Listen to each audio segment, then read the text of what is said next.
What is up, beautiful people? Welcome back to the Leo Valentino podcast. And I have Mr. Connor Rue here, who again is one of my very good friends that I've connected with for quite a while. And, we have a lot to cover. And I want to go over first things first, Connor, is your ability to understand brotherhood. I know you got a couple of your brothers around right now. Explain that to me. Let's just dive right into that. Thank you for the question. Nice to see you, Leo. I appreciate you very much for hopping on this, letting me hop on your podcast. So, question on brotherhood. I have it lucky. God gave me 3 brothers. I have a little sister. And we understand that when you can combine your brotherhood together, whatever you are good at, one's going to be good at this, one's going to be good at marketing, one's going to be good at sales. If you could just combine them together, you can create a massively strong and influential organization. So for us, with us 4 brothers, we're all 2 years apart and all in pretty much in our 20s right now. We're just trying to combine all of our different tactics and strategies together to create something that is great and can make us a lot of money and make us really successful. So, guys, Connor is one of the most hardworking, disciplined people I know. So, what I want you to get out of this podcast is to hear how he talks, hear how he thinks, hear how he articulates problem solutions, and of course, his ability to see things through. And you'll see that as I ask Connor a couple questions. But, Connor, tell us a little bit about your past. Let's, as if people have known you for 10 years, all the listeners have been your friend for 10 years. Who were you when you were younger in high school, middle school? In middle school and high school, I always was focused on school. That was the main thing. My parents were corporate players. So they always told me, hey, focus on school. And I had friends where all of their parents were entrepreneurs. Like I had 4 friends, 4 very close people that I hung out with every single day, and all their parents were entrepreneurs, and they were not that great at school. So I was kind of like the odd one out always. And then I always surrounded myself around them. I didn't have a household where I could bring them to my house. I had 2 apartments, parents divorced. So they were never around my setting of living, but I always went to them. I always went to their pool parties, went there after school to hang out, sleepovers. And I always talked to the parents and try to just pull these new things. And I didn't know about this stuff. So these new things from their mind to just get ahead in life. Cause I knew that they had this GTR. One of my friends had a Mercedes GTR. The other had a massive house in Foster City with a nice pool. Another one, they had like 6 cars in their lot on the corner. So I was always like flabbergasted about their way of living. While I come back home, my parents are still wealthy, but we just lived in a way where we lived small and we were in apartments. So that's kind of where I was in middle school and high school. I was just diving deep into my friends' lives and understanding how did they get there? Why do they get to live such a lavish life? Why do they get to go on these massive vacations? And I was always curious. So I made it a challenge to always get to know the parents. And I think that's one of the steps that I took to get ahead. It's interesting because you saw my podcast with Junior. I interviewed him last, and you guys grew up together. And you guys have had similar upbringings where you saw other people doing well, and you always asked yourself, why can't I do that? What would you say to someone who's young right now listening to this podcast saying, okay, I see these people, I see now on the internet, on social media, people doing really well, right? Why can't I do it? What do you say to them? I would tell them a couple things, but I would want them to identify a problem that all of us are facing. So there's this massive problem for us young men and boys that we don't have true, genuine mentors that are glorified by the mass media, right? So we go on social media, TV, all the influencers, all the famous people that these people that are dictating the mass media want us to listen to, I believe are fraud and puppets. So I look at actors, athletes sometimes, and even like artists. Like those are the people that are being pushed out into for us to listen to. So we have to understand that that's a big problem because that is not us picking our mentors. So what I would tell someone is go into the digital space, dive deeper than what you see on the media, and find a digital mentor. So for me, when I was in this was very early in college. I didn't have any mentors, right? I noticed that at 18, 19 years old, I wasn't going to find someone just out of nowhere. I couldn't even go to my parents or my grandfathers, right? So I would go dive deep into digital space and find digital mentors. For me personally, it was Robert Kiyosaki. He got me into real estate. And then I always looked up to Andrew Tate, who taught me motivation and gave me that true grit to become the best. So I think that's one thing that I would tell someone at a young age. Like, I'm gonna be honest, you're not gonna find your mentor by just mindlessly scrolling on social media or just walking about on the street. It's impossible nowadays. So I would say dive deep into real media where people are creating content on how to make money, how to build a better mindset, etc. And then just listen to those guys, because those guys actually went through, the dirt. They're rags to riches, and those are the people that we need to listen to. Nowadays, just about anyone can go into social media and find this type of content, self-development content. And I want to discuss a little bit about the dangers of it as well. You can find different pieces of advice. Like Andrew Tate, I agree with a lot of what he says. And a lot of people will look at the things that he's said that have, been a lot more provocative, that gets him those views, right? Which is a great social media tactic. But some of them will see that and they'll take it as gospel and they'll start to emulate that piece of advice, which was provocative. What was your experience with that? Because I know you at a young age was starting to look at that type of stuff and starting to emulate it yourself, but you've broken out of that quite a bit. What would you say there? Excellent question. So what I would say there is, yes, you gotta pick and choose who you listen to and then what you're taking away from them. When I first got into, extremist kind of people like Andrew Tate, I would actually, like you said, emulate some of the weird things that he would say. And it was just, at the end of the day, when you're talking with your friends, like, it just doesn't make sense. And one of my buddies, they said, like, yo, I know these people are your so-called digital mentors, but you don't have to take everything from them. You could take one little thing that you really like from this guy, one little thing from this guy, little thing from this guy. And that really helped me out, because for me, I just have this mindset where I get kind of obsessive. So like when I like something, I'll dive really deep into it and then I'll embody it. Right. So when my friend told me this and I was like, okay, yeah, that's very good news. What I'm going to use Andrew Tate for is for true motivation. And that's it. When I was younger, the way that I got motivation from my parents was I was getting yelled at always. My mom was very strict and I love her for that, because I'm the person I am because of her strictness. But as I grow up, I don't have that. So when I find someone like Andrew Tate who's constantly yelling on the mic, telling you to get up, telling you to stop being lazy, go make money, go get a great lifestyle, that's what I use Andrew Tate for. So for Andrew Tate, it's true motivation. So for people listening, pick your digital mentors or personal mentors, and just you could pick and choose what you listen to. You don't have to 100% agree with everything they say. And when people come around and ridicule you for following these people, so what? Who cares? That's really good, because someone like Andrew Tate has the digital business completely covered. They have the mindset, the mentality, the grit covered.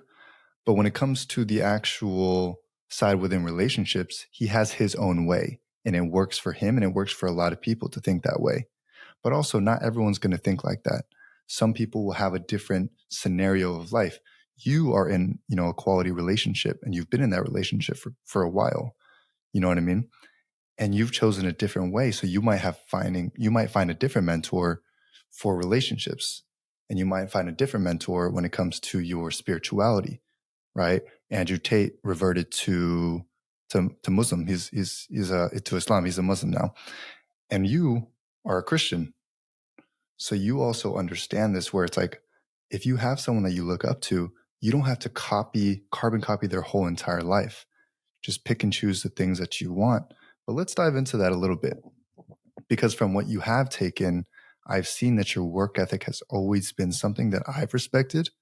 and that other people respect you for as well. Like you go, if you want something, just like you said, you go straight for it.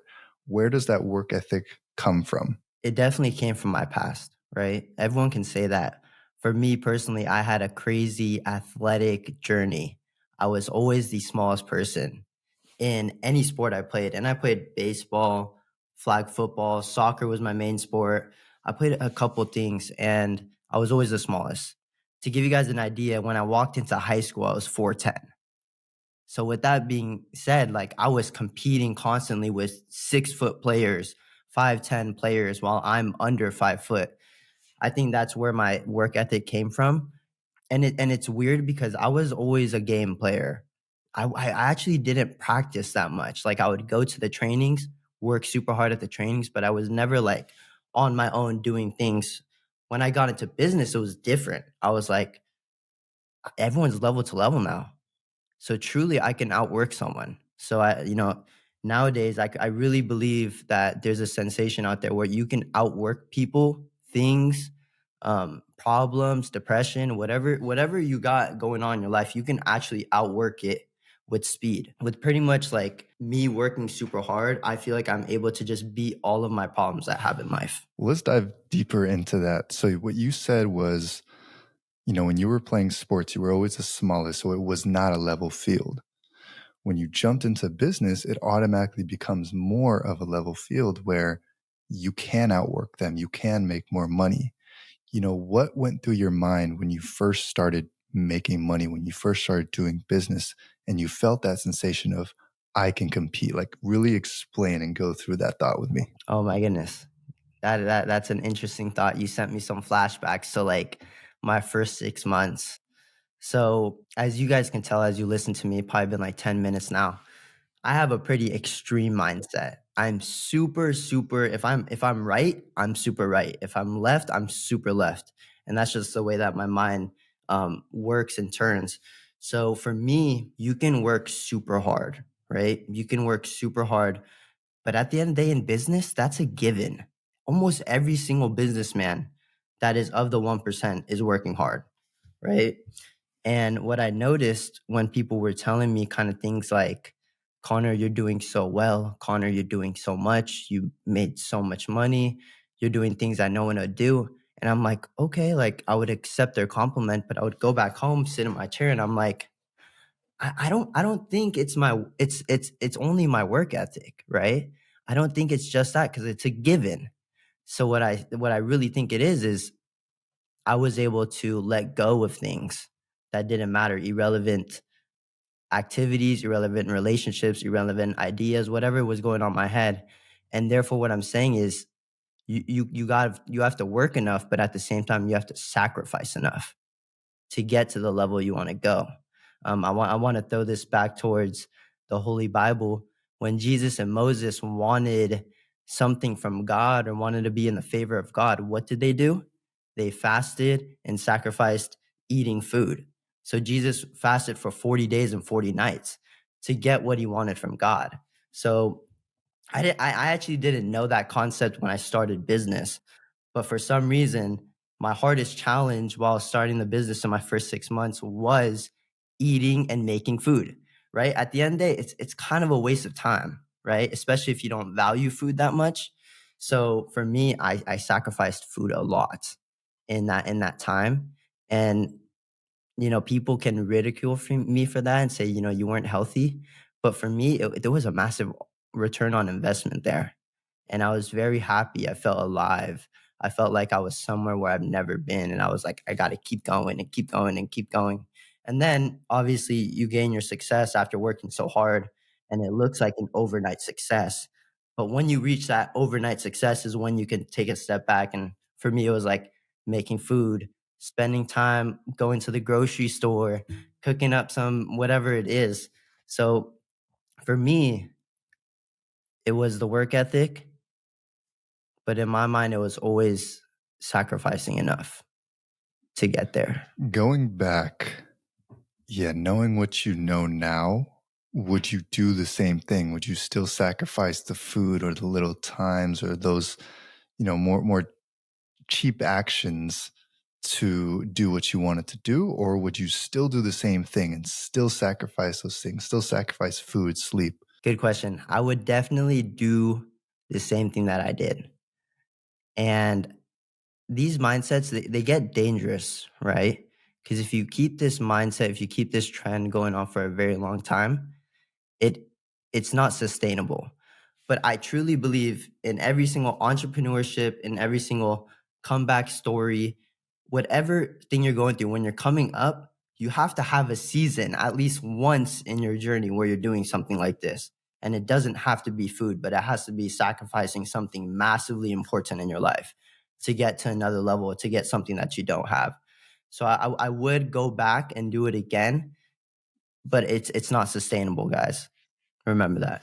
Sacrifice. Okay, let's jump into that a little bit more.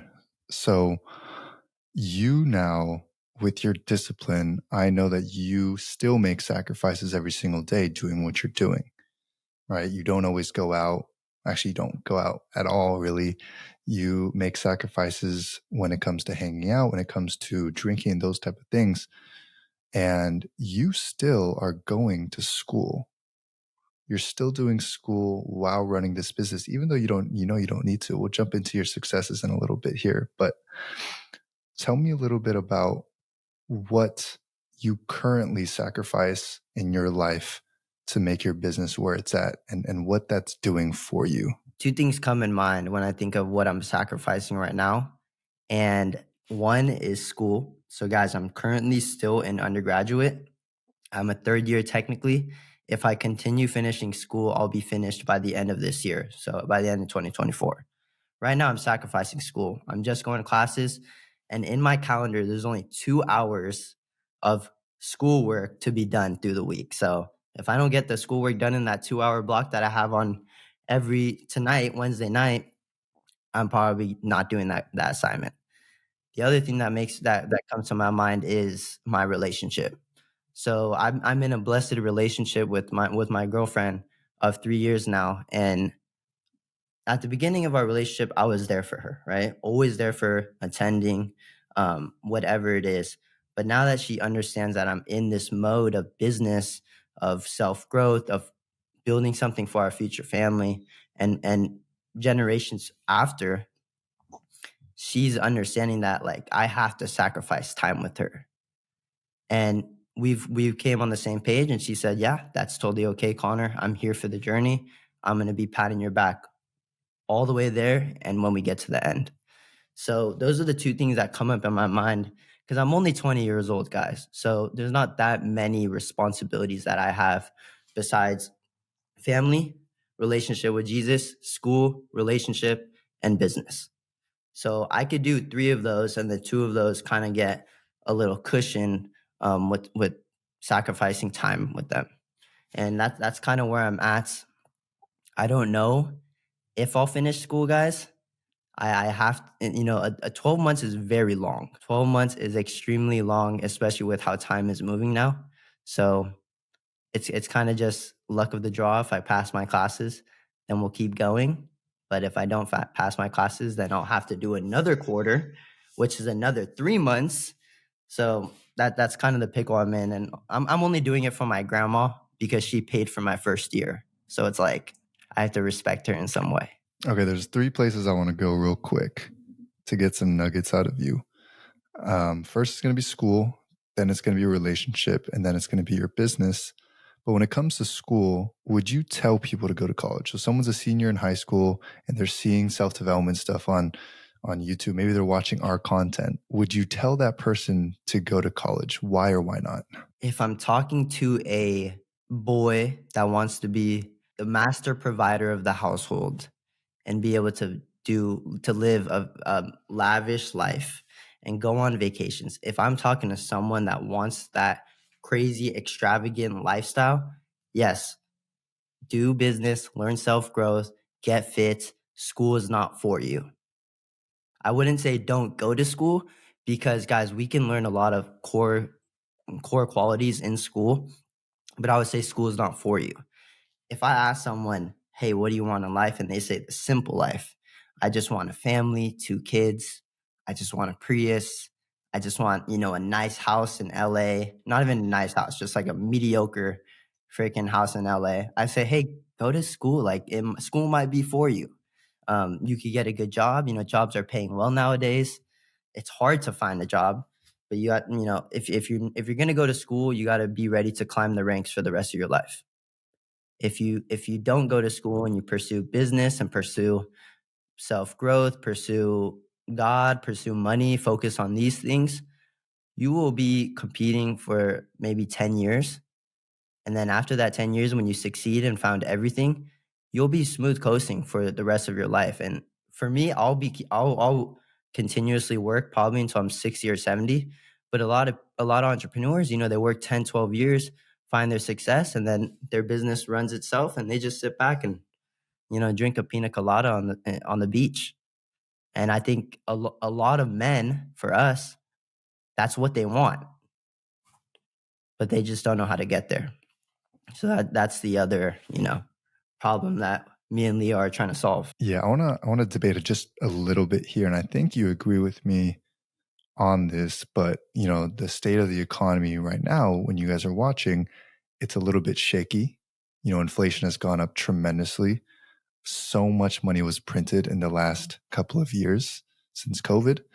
And if you go and get a stable job and you go into student debt and you start working, right? Number one, you got to get out of that debt. But number two, you gotta work the wages that's going to allow you to have even the simple life, because even the quote unquote simple life is quite expensive nowadays. You said LA, it's fucking expensive to live in LA. So a big part of me is saying, okay, sure, go to school because your parents want you to go to school, your family wants you to go to school, but keep in the back of your mind, you're going into a system that is so broken and proven to be broken, and it is showing the results of what is happening when you go to school and when you go get a job, right? Everyone is struggling. The only people that I don't see really struggling are at the quote unquote top of the corporate structure, or you become a freelancer and you start making good money for yourself, or you become an entrepreneur. What are your thoughts on that? Completely. Leo, you are completely right about that statement. I didn't want to dive too deep into this education system, but yeah, it's not fit for survival, is what I like to say. It's not sustainable for a long time. You're going to have to work continuously and you're going to probably be poor for majority of your life, right? I think that, or I know that if you really want a lifestyle, a specific lifestyle, the car, the family, the house, if you really have a goal, like a clear image of what you want in life, then school is probably not for you, is what I would say. If you don't have this, if you're just a blind person walking, drifting through the wind, school is probably for you because God might have not have given you those imaginations of what life could possibly be. So I'm lucky also to have some, gifts of being good in school. But we've noticed nowadays that school is actually hard for a lot of people, right? So there's a lot of factors playing in, but at the end of the day, school, the only thing that we can actually learn from school is like how to communicate. I mean, there's not that much, right? You can't think of like when you go to school, like what do you actually learn and what lasts forever, right? That leads into the school system actually being super broken, like you said. And that's why right now there's an uprise of mentorship and coaching and programs. Because I'll tell you guys this, probably in 3 to 5 years, the school system's gonna be, it's literally gonna go from up here to down here, and mentorship programs, learning how to do real estate, learning how to be a freelancer, marketing, these courses over here that are being taught by actual entrepreneurs are gonna go up there. And there's going to be a huge discourse in America because a lot of their money that they make come from the education system. So I'm interested in what happens there. Like what is actually going to happen when people or parents are starting to tell their kids, like, you don't got to go to college, go to this course, go to this program, go to this mentorship. I'm excited for that time because at that time, that's when I believe the revival is going to come of our free society. I mean, I really hope so. And I also understand that, people are so misguided. Even if you go to mentorships and courses and things like that, you still become misguided. And especially you being online, you don't get that one to one interaction. We're in a huge loneliness epidemic right now where people don't know how to connect. They're glued to their phones. And I mean, literally glued. Their faces are down when they're outside and they don't know how to network. They don't know how to do these soft skills that give you the ability to not even build a business, but build an intimate relationship or build a quality friendship or have a tribe or a brotherhood around you. Society has turned us all into mundane, boring, mediocre individuals who are going to live a mundane, boring, and mediocre life. And it's not the most exciting thing to see when you start to look at our generation Gen Z and generation Alpha, who are born into TikTok. And it's screwed up to see what's going on.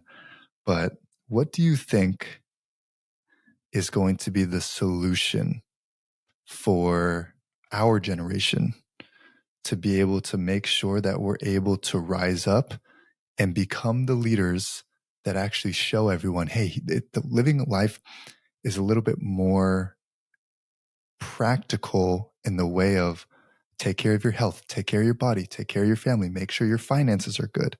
Don't spend all your money, right? But also build up the skills that allow you to build a business to increase your income. Like what do you think is the solution to make this happen? Oh my goodness.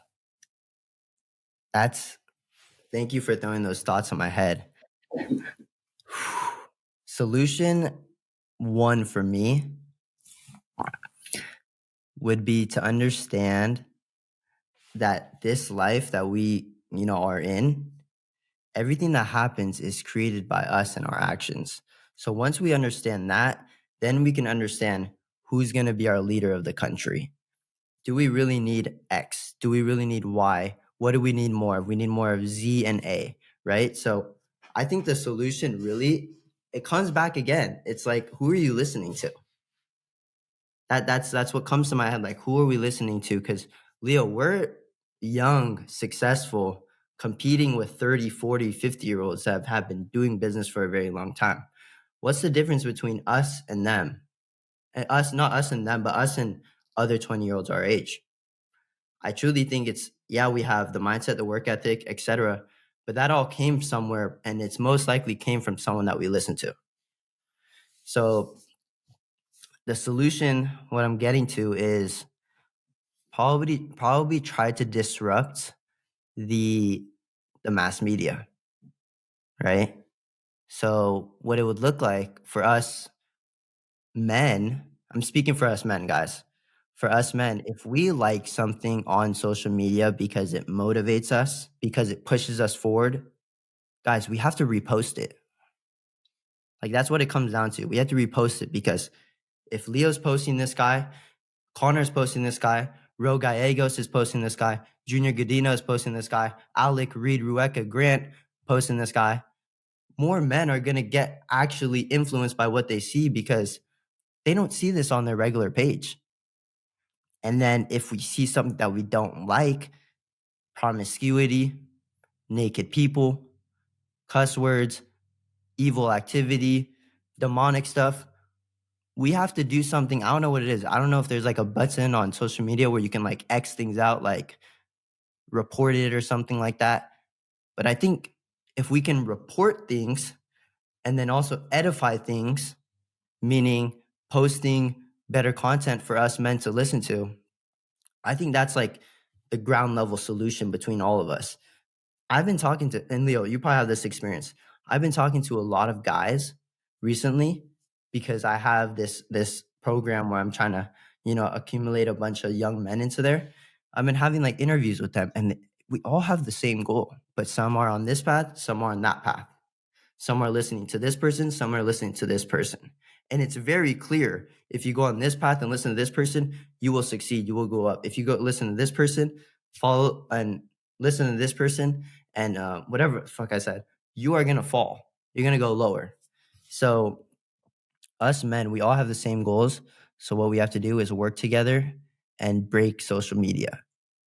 I don't know how powerful we can get with that, but as long as, us guys are actually actively in tune with who, if we're being collectively, as if we're being collective as a team, like we got to think of like every man should be best friends with every man. Who cares? You see someone walk on the street, I'm fighting for that man. And the way that we could do that is by disrupting social media.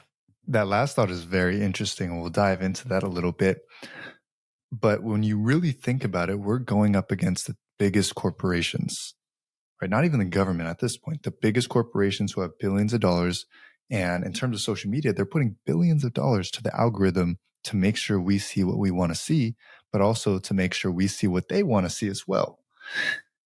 And when it comes to that, I think about this all the time of like, what is the solution? How can we uprise against social media?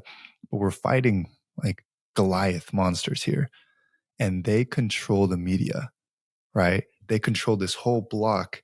And we're trying to say, okay, I'm going to go in and we're going to go boop, boop, boop, little by little, try to disrupt the block that they can, in an instant, change the algorithm just like that to make sure we see more of that. You know, when it comes to censorship, when it comes to putting out what they want to see, they're able to show us mass propaganda. This is the biggest media control and control of our minds that they've ever had since the biggest dictators. And that is what is frightening for most people because we have almost little to no control.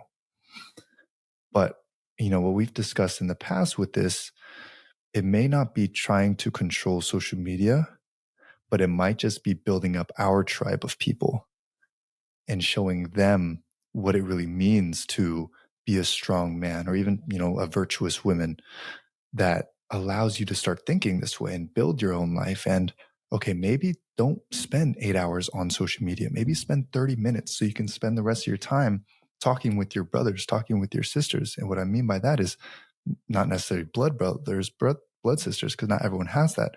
But you and I, Connor, how we're discussing this, and we have hundreds of people, for example, in the Chuka community, who are all free thinkers. And I think free thinking is the thing that's going to save us because you and I will see something on social media and ask ourselves, do we believe in this? Does this make sense? Is this something that aligns with my values? So we can control our own minds and nothing can break through that barrier. But most people, they're in a position that whatever can go through their mind can break through the barrier, swivel around in their mind, and some of it will stay. And that is where you can make a whole generation closer to the left side rather than the right side, or even closer to the right side rather than left side, and separating us by making there a left and right side, rather than giving us free thought and free thinking for what we believe in. Because we might not be pro-choice or pro-life fully. We might be right in the middle or a little bit to the right. But if you're a little bit to the right, then you're deemed as fully to the right. And I think that's the problem that we have. And you and I understand this type of brotherhood here. I want to shift this conversation just a little bit to the second point I wanted to make, which was you and your relationship. You were able to communicate and discuss with her that, hey, work and my purpose is the most important thing right now. I have to focus on that. I have to build my business. Most men, especially young men, cannot communicate with their women, cannot communicate with the people around them that is what needs to be their focus. How were you able to do that? And how were you able to discuss that and even notice that your purpose is more important than your relationship at this moment? Good question. And thank you for that ending thought on social media. That's massive, building a tribe. So for your relationship, the way that I did it was I made sure that I was providing from the start, right? So there's actually that dynamic that's like she understands her roles, I understand my roles, and it was always like that from the start. If you start this way or start this way, like this is the girl, you're the guy. If it's like this or this, you might have fucked up your relationship from the first day. If you keep it like this, and this is not height, this is just responsibility, responsibility, responsibility. If the responsibility is here for the man, responsibility is here for the woman, you started well. So I did that. I made sure, because I really liked this girl. I chased this girl, and I made sure that I actually wanted this girl. So first and foremost, we have to have the premise that if we're going to date someone, we should want to marry them. Okay? I think that's massive. You can't practice divorce, practice, whatever it is by dating someone that you don't want to marry. Okay? So if you want to date someone, you better want to marry them. Okay? Second, I would say is just clear communication. Let them know your dreams. Make sure you hear their dreams. You combined your guys' powers together to create the dream that you guys both want combined. Okay? I was obviously better at making money. I was better at providing, etc. I was better at making decisions for this. She was better at this, this, and that. And we made it clear. So from there, now we know we want to marry each other. We know my roles. We know what we're better at than each other. And that's when we just combine yet again and create the whole sensation, create the goal, create the vision together. So we're 3 years down the line, and I truly believe after 1 year, you should know you should marry your girl. So we don't have plans, but we already have the dialogue within each other that we're already married. So when you're married, you're in bondage with the person. Therefore, whatever happens from here on out, you guys have to stick together. Divorce is not an option. So I told her, for us to get to this level, I need to work this hard. I need to work this much. I have to sacrifice this. And you need to be able to accept it. And she said, okay, I need you to do this. I need to do this. I can take care of this, and you need to accept it. And I said, okay. So just being able to have structure, it's kind of like a business, right? You have to have structure in the business for it to succeed. And the problem that everyone has nowadays is there's no structure in their relationship. One is chasing the other, and the other is sitting back being chased. There's not like both chasing each other, both uncomfortable, so they need to each level up. No, it's one's already leveled up, this one's catching up. This one becomes complacent, this one keeps going. Boom. Split, divorce, etc. So I think that's kind of a challenge that I conquered very early. I made sure I wanted to marry this girl. Therefore, I took the steps to make sure that we last forever. And I think people are just practicing divorce by just dating someone that they want to have sex with them, leave them. The guy's fucked up. He's connected to this girl. The girl's fucked up. She, got her soul ties, etc. Imagine like if you guys, we were all, let's just say all virgins. And boom, you found your girl, you found the guy found the girl found the guy, and you guys were the only soul ties you guys had with each other, and you guys built on it every single day to get better. Nothing should break you after that. That's kind of my thought on relationships nowadays, because it's I'll tell you, it's hard, right?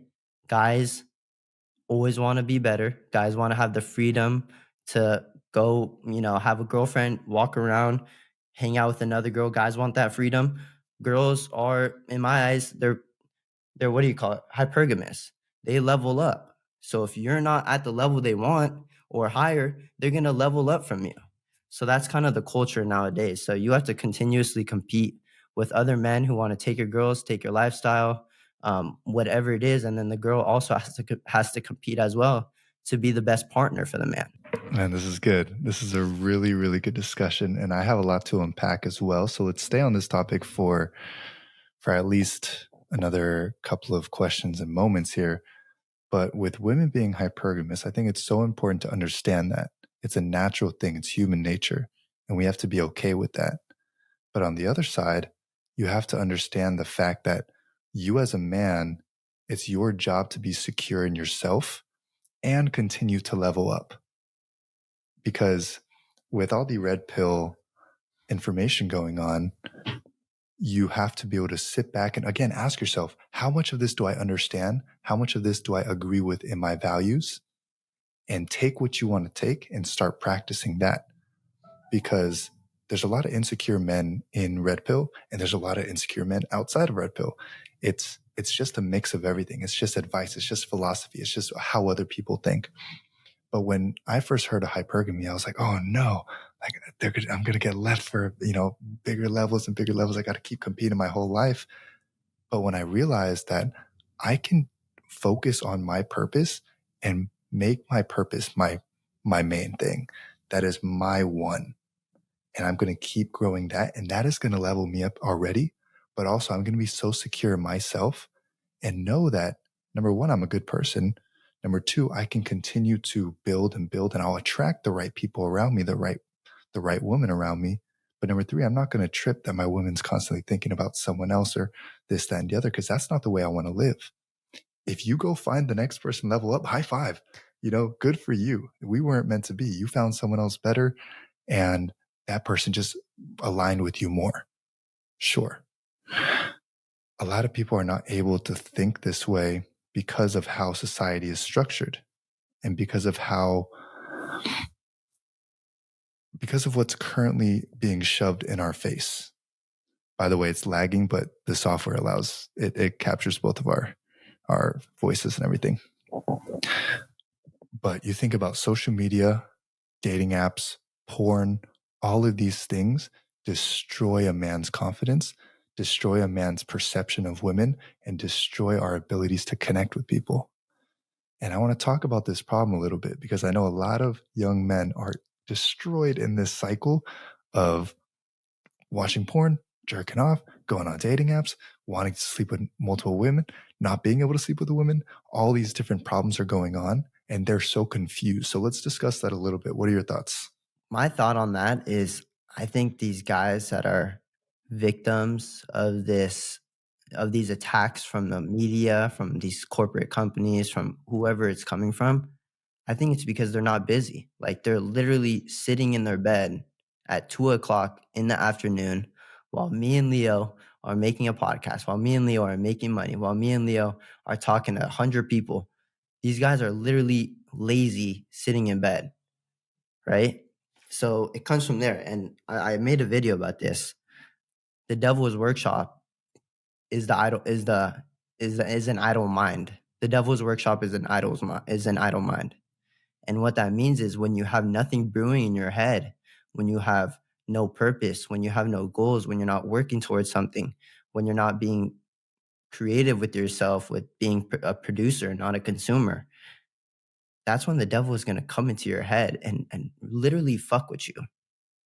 And then you get out of bed, you hop wherever you go and you jerk off or you watch porn or you go and smoke weed, whatever it is, that's coming from the evil side of this world. You have angel right here, you have the devil right here. When you're lazy and you're sat back and you're not doing anything in life, this is your best friend. The devil's your best friend because you're comfortable with him. He makes you feel good. But this angel over here is telling you something different every single day, but it's just a quieter voice. And it's a quieter voice because it's a harder voice to follow. It's easy to listen to this voice. So easy. It's so loud. It's so nauseous. It's so influential. But we all know that this voice right here is the right way. That's kind of my thought on the problem of all these boys and young men being victims of this stuff. It's hard for me to believe because I never listen to this voice.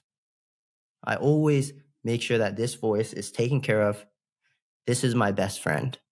And this is the one that's going to lead me to wherever I need to go. I already know this one's going to lead me down the rabbit hole. This one's going to lead me nowhere. So if I know that, and guys, we all know this. Don't be ignorant. We all know the voices in our head. If we guys just identify that this voice right here is going to lead you nowhere.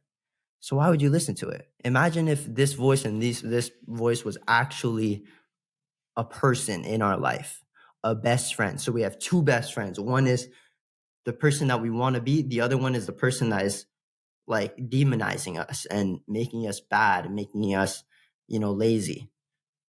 identify them as a real person, guys. Would you actually hang out with the evil one every single day? If you want the lifestyle, if you want the beautiful wife, if you want the kids, if you want the car, if you really wanted that, would we actively hang out with this dude? And the answer is no, guys. We would want to hang out with this one right here, the angel one, the smart one, the intelligent one, the one with wisdom. We would always listen to that if they were actually real people. That's the challenge that a lot of us face. And it's really hard to get over. And I think one thing that could fix it instantly could be your faith. If you have God in front of you, if you fear God, if you know that He's the way maker, if you know that He's the person that is guiding everything in this world, it's all dominoes. If you know that and you believe in Him, you will listen to that angel no matter what. It won't even be a debate for you. You will listen to that angel and you'll become your best self. Let's talk about that journey a little bit, about your faith, because I know if this was a year and a half ago and I listened to this podcast and someone's telling me to fully follow God and His words, I would not know what that means. I would just be like, okay, this is just a religious person telling me to be religious, and I would shut it off. Now, as I listen to that, I understand, because again, just like you said, there is a God, there is a devil. When there's light, there is darkness. And the light is telling you about the way, and it's very practical. If you read the Bible, it's very practical information about how to live, be healthy, take care of your mind. Don't follow the devil. And the devil is very obvious as well. It controls Hollywood, it controls media, it controls music. And this music has a lot of the signs in it. And it tells you, it fills your mind with negativity. It fills your mind with promiscuity. It fills your mind with these things that aren't good for you. So it makes sense why you might say follow God, because that is the way. It is the way to understand yourself. It is the way to be good and virtuous. But explain your faith journey, why you decided to even live a life following God, live a life where you're reading the Bible and studying the Word. Explain that to me. Yeah, so just a premise. I'm a believer and follower of Jesus, and I wasn't a follower of Jesus 8 months ago. I wasn't. I was Catholic. I didn't practice Catholicism. I didn't go to church. I didn't, actually do what part of the faith. And I was okay with it. There was no pressure behind it. It kind of just got lost within our generations. So for 19 years of my life, I didn't know God. I didn't know Jesus. I didn't actually have a relationship with them. Now, now that I know God, I know Jesus, I understand that God sends His messages to you through people. And during this season of my life, I was starting my business. I was 6 months in, not making any money. School was hard. My relationship was difficult because I was spending all my time on my self growth. I wasn't working out. A bunch of people just started coming into my life that were followers of Jesus. And it was coming into my brother's life too at the exact same time. It was like a phenomenon. Alec was getting messages from people to follow Jesus, to follow Christianity. I was talking to people at school. At school, we don't talk about religion, but at school, I was talking about religion, Christianity, faith. And then people, my digital mentors, started to talk about faith and talk about how it's a spiritual battle right now. And from right when I noticed, I was like, this is not happening by chance. This isn't luck. This is deliberate dominoes falling in front of me, and I'm the next domino. So I just understood it, and I took a chance to go to a Christian church. And it absolutely, I was like, what is this faith? Like, I've never heard singing like this. I've never heard someone preach like this. I've only see the Catholic Church. And I was like, this is where I belong. I feel you, Jesus. I feel you, God. Your faith is in the air. You're gonna make a way for me. I believe in you. You're you're my father. Like literally, that's what it was. And from there on out, it switched. And I understand if you want to be a follower of Jesus, you got to try to be like Jesus. You got to have integrity. You got to be a good person. Do the right thing. You got to work diligently. So what I've been doing with while reading the Holy Bible is just taking all those gems in there. And guys, it's hard to read the Holy Bible. It's very hard. It's very vague. But yet, if you could pull the practices and pull the thoughts from there and implement in your life, there's instant change. For me, I had instant change. That's why I say it. So I believe if anyone comes to God, whether it's Islam, Christianity, Judaism, with whatever it is, I hope and I pray that you guys find the God and you guys listen to his words and you listen to the messengers that he sends you, and you guys take that truth and take it away. Okay? With whatever, because right now it's a spiritual battle for all of us, right? God does not support pornography. God does not support weed. God does not support alcohol. But that's like the most glorified things in our earth right now. That's what people care about. The artists, they're all talking about killing people. They're talking about demons. They're talking about like weird freaking shit. And guys, let's all identify none of that was sent by God. That was sent by the deceiver, the devil. So let's just identify and let's move from there, because if we can find God, then we can find all of our paths that we were supposed to be on and the purpose of our life. Absolutely. And I always respect you, Connor, for your ability to articulate your faith and follow it so strongly. And I think what makes it easy for people to understand it is that you say it's not a very, very boom, strict religious thing going on. It's just that your faith in God is your faith in God, and it's your faith, right? Everyone has different faiths. That's why you said, okay, it could be Islam, it could be Christianity, it could be just about anything that allows you to follow the right way. Because again, if you really read what God is about and what it means, it allows you to be a good person. And it allows you to be a good person of faith, good person of value. And you're able to build this conscious in your mind where you're able to say, okay, that is the right way, that is the wrong way, right? For example, with music, as we're listening now, I don't listen to so much rap music anymore. I still do it. But when I listen, I look at the lyrics and I notice what's going on. What is being said to me? What are the lyrics trying to instill into my brain? And I'm able to take away from it and say, okay, this might not be the right way, you know? And even for myself, I'll still get to a point where, I'm wearing an Aaliyah shirt and I'm not sure what her lyrics say sometimes, but even then I'm aware, like, okay, I'm wearing this shirt and I'm saying this, does it align? So what I was saying is that you build this consciousness that allows you to determine what's right and what's wrong, and that allows you to move throughout life a lot quicker. But I want to finish this off with something that I would usually start with, but I wanted it to be last because I wanted people to hear your faith, your work ethic, and everything else before they even talked about business success. But you've been doing real estate for a little bit and you've had quite a bit of success. You've done a couple multiple 5-figure deals even before you were 20. Talk a little bit about your business success so far and what that's meant for you and your brothers and how you structure your Yes. business, all So of those things the business together. that I'm in, it's called wholesaling real estate. Essentially, it is us being the middleman of investment transactions. So if there's an ugly house and a flipper wants to buy that ugly house, he's probably going to go to a wholesaler like myself I'm going to call that property owner and say, "Hey, are you selling your house? I could buy it for this much." I'll do something with them, I'll make an agreement, and then the flipper, that person that gets their hands dirty, is going to call people like us wholesalers, and ask if we have deals or have that deal specifically. So that's what I've been doing in the past 12, 14 months, started in November 2022. And guys, it's a struggle. Business is a struggle. You have to understand that you have to throw food at the wall until it sticks for quite some time. For me, I spent 6K on a mentorship and I didn't get paid $1 from the business for 6 months straight. So I was 6K in debt with myself, 6 months in, no money. And then obviously, I speak of the overnight success. 1 week in month 7, I made a shit ton of money. And it looked like an overnight success to a lot of people. But for me personally, it was lonely. It was dark. It was not friendly.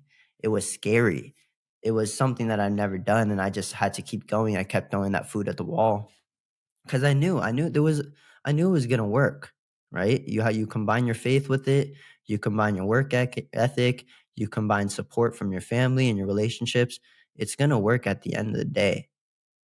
And we just have to work, work, work, find nothing, get a little better, right? Jay Waller says this: work, work, work, find nothing, get a little better. It's that every single day until it's an overnight success. And ever since I made that small success, that first, um, got over that first hump in the road, my brother just finished college and he was like, Connor, I'm going corporate, I'm going sales, corporate sales, or I'm going with you. And I said, look, I'm gonna tell you this right now. In 3 months, you're gonna be with me, but go try corporate sales. He did corporate sales for like a month. He was in like the trainings. He was getting paid whatever that they get paid. And he was like, "Yeah, no, I'm joining your business." So this past summer that just happened, Alec Rueka, my brother, he joined my business, and it's been beautiful from there. I'm good at specific things. Like I said at the beginning of this, he's good at specific things. And thankfully, he was good at the things that I was horrible at in my business. So we just complemented each other, and he got really good at this. I got really good at this. And it's been great having a partnership, having someone by my side who's doing this business with me that has the same work ethic, that believes in the same things, that has the same goals, that, we just align. And Leo, you also have this same relationship with your business partner, Andrew, and we can have a whole conversation about this. It's so good to have a partnership, guys. And just that boosted our business 2 times. And now our little brother, we started a second business a couple months ago. Our little brother, who's only 18, he runs the second business. He's CEO of the second business, while me and Alec are still in our real estate business. And then our oldest brother, Grant, who's an MBA, he's going to finish this year and he's not going to corporate. Even though he has an MBA, he's not going to corporate. He's joining our business. So we're just creating an ecosystem between all of us, because I know if there's 4, 5, 6 of us working, have the same goals, have the same alignment, we're just puzzle pieces. And once we're all together, it's just like a beautiful puzzle, beautiful puzzle. We know that we can orchestrate like 5, 10 businesses within all of us, because we're all workhorses. And if you have a team, you can go 4 times farther than if you're just by yourself. And that's the journey that I've been on. I'm so grateful to God for it. And he's been putting a lot of pieces together in my life, whether it's friendships like Leo, Ro, Junior, all these guys. I didn't know them before I started my business, right? So when I started my business is when things start to come together. It's scary at the beginning, but once once you actually put in some work, God is going to put pieces in front of you, whether it's a relationship, friendship. He's going to put another piece in front of you that's a challenge. You're going to have to conquer that. If you conquer that, he's going to put another piece in front of you, which is $50,000 for you to take home, put in your bank. Get over that. Don't go into temptations. God's going to put another challenge, another challenge in front of you. You're going to have to get over that, and then put something in front of you that's going to be 100,000. Friendship, challenge, bad relationships. It's just like, it's a beautiful game. That's what I see of it. And I'm happy to play the game. I'm happy to have the freedom to play the game. I'm thankful that I have school also. I don't know if school is really like the path for me, but at least I get to go to school. And if I graduate, when I'm sitting up top the skyscraper with, 10 of my millionaire friends, I'm going to say, hey, we all have the same thing, but I have a degree. So I hope I can get to that level. I hope I can get to that level and finish school. But this journey, this, what would I say, 14 to 16-month journey has been huge for my life. And it's changed my parents' life. It's changed my grandparents' life, my cousins, my brothers, our trajectory of where we're going to be in 5 years. It's awesome. I literally told my mom the other day that I'd retire her in December. All right. She gets paid like 50K from her corporate job. And I said, Mom, I'm going to write you a 50K check in December. And it'll say, you cannot work 2025. Wait for December 2025 for your next check. So that's kind of what's going on in my life right now. And I really pray for all the young entrepreneurs, meaning people newer to business, get to not a level like mine, but get to a level where they can change people's lives around them. I think that's the most important thing for all of us. We all want to be the master providers. We all want to have this goal. We all want something similar in mind. And what we can do is literally work together, like me and my brothers, and get there faster, quicker, more efficiently. And it'll just be a beautiful picture for all of us. Amen. And I'm glad we ended off that way, because I definitely want to do another podcast 12 months from now, after December, when you give your mom that $50,000 check, because I know it's going to happen. I'm going to see the smile on her face, and it's going to be so amazing. Your brothers are going to be there with you, having done that. And I believe in you 1,000%. And I know everyone else watching, after hearing your words, after hearing your ability to speak and articulate your words, they know that you're going to be able to do that. And I definitely, again, want to do another podcast, and we'll do another one soon. But the last question I have for you is, what is your philosophy of life, if you could boil it down, by which you live? What I've been battling with right now is being the bigger person in all situations. So the philosophy that I'm trying to acquire right now is truly being graceful in this world. So even if bad things happen, be graceful about it. If someone wrongs you, be graceful about it. And I think that comes down to my spirituality of following Jesus. I ultimately want people to feel Jesus when they meet me. They're like, oh my goodness, I feel this kindness, this integrity, this gracefulness. Um, that's the philosophy that I think I should live by. And it's been challenging, but every day I'm trying to get better. I'm trying to be graceful, trying to forgive a lot more, because guys, remember, I'm an extreme person. So forgiving is hard. Um, so I think that's the philosophy that is good for me and my family. And in terms of other philosophies that I like Stoicism, great philosophy. It's pretty similar, you know, being unemotional to the external actions that happen in life. You can only control one thing, and that's your mind. So if you can control your mind, then you can what how can I say this? I don't want to say like conquer or influential, but you can be of power by just controlling your mind. And just being stoic and understanding that people react with emotions. So if we can disconnect our emotions from our reactions, that's massively important in business and life and whatever. And then also it's just like we got to be good men, for the world to turn better and look prettier and for all of us to be more successful, we all have to be good men, meaning we provide, we protect, we give, we don't receive that much. If we can all do that, then we make everyone else better. We make our kids better. We make our wives better. Everyone's competing for something better, something good, because us men are doing what we need to do and what we were destined to be on this earth. Those are some of the philosophies that I take from my digital mentors, from my actual mentors, from my brother Leo and all my other family. We have to surround ourselves around good people so we all accumulatively become good as a group. 100%. Man, where can people continue to follow your journey, to continue learning from you and to follow you? Yeah, so I really only run Instagram right now, but it's Capable Connor, Capable, Connor with an E, so Conner. And there I post just videos, lifestyle. I try to give as much game as possible.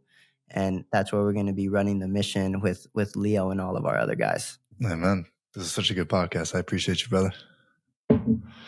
Thank you, Truca. Yes, sir. Peace.